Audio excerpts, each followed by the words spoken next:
क्यों रावण को एक महाज्ञानी पंडित का दर्जा प्राप्त था? आखिर रावण में वो कौन सी अच्छाई थी जिससे भगवान राम भी प्रभावित हुए बिना नहीं रह पाए? रावण ने लक्ष्मण को कौन से उपदेश दिए थे? रावण एक प्रकांड विद्वान था। वेद शास्त्रों पर उसकी अच्छी पकड़ थी और भगवान शिव का अनन्य भक्त था। उसे तंत्र मंत्र, आयुर्वेद, सिद्धियों तथा कई गूढ़ विद्याओं का ज्ञान था। ज्योतिष विद्या में उसे तो महारत हासिल थी।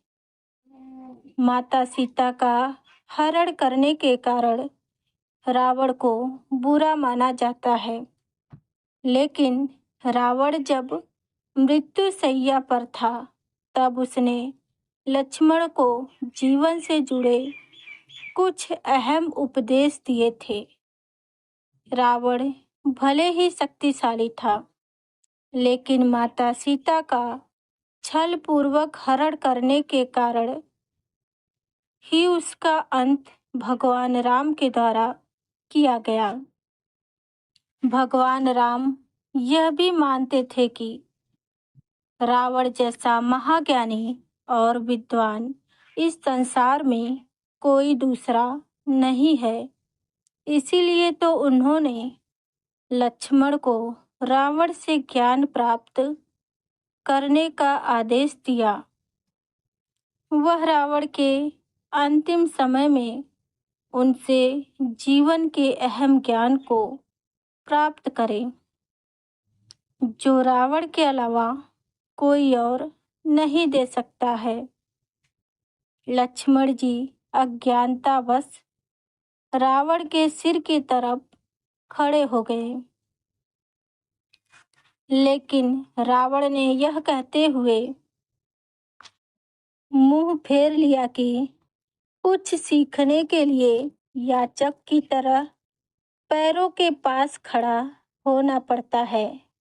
बाद में जब लक्ष्मण जी रावण के पैरों की तरफ खड़े हुए तो रावण ने उन्हें राजनीति के कई गूढ़ रहस्य बताए और उन्हें सीख दिया।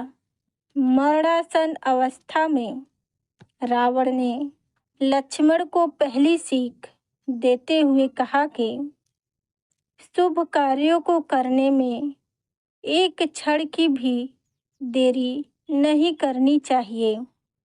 जितना जल्दी हो सके शुभ कार्य कर लेने चाहिए, क्योंकि जीवन का पता नहीं कब किसका अंत हो जाए।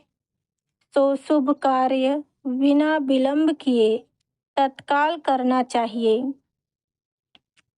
और अशुभ कार्यों को जितना ज़्यादा टाला जा सके उतना ज़्यादा टालना चाहिए।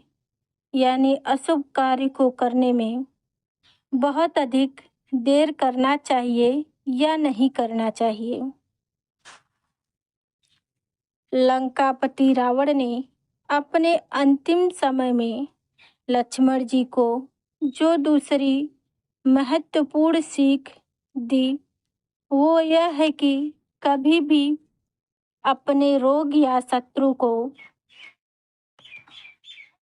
छोटा नहीं समझना चाहिए,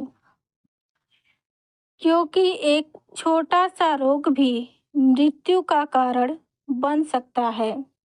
उसी प्रकार आपका कमजोर से कमजोर दुश्मन भी आपके विनाश का कारण बन सकता है।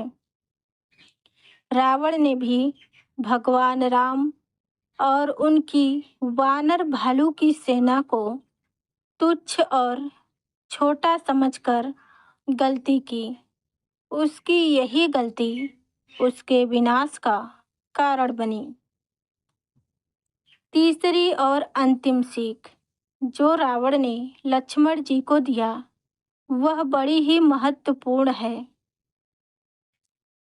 लक्ष्मण जी को तीसरी सीख ये दिया कि अपने जीवन का राज हमेशा ही गुप्त रखना चाहिए। वे कभी भी दूसरे को नहीं बताना चाहिए, भले ही कोई कितना ही प्रिय या निकट संबंधी हो।